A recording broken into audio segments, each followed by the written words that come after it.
backyard or abroad, Easter is never the same without bun and cheese.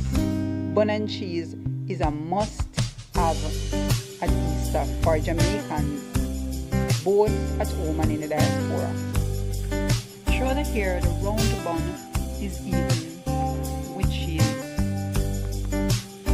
However, for Easter, it's only the spiced loaf bun with cheddar cheese.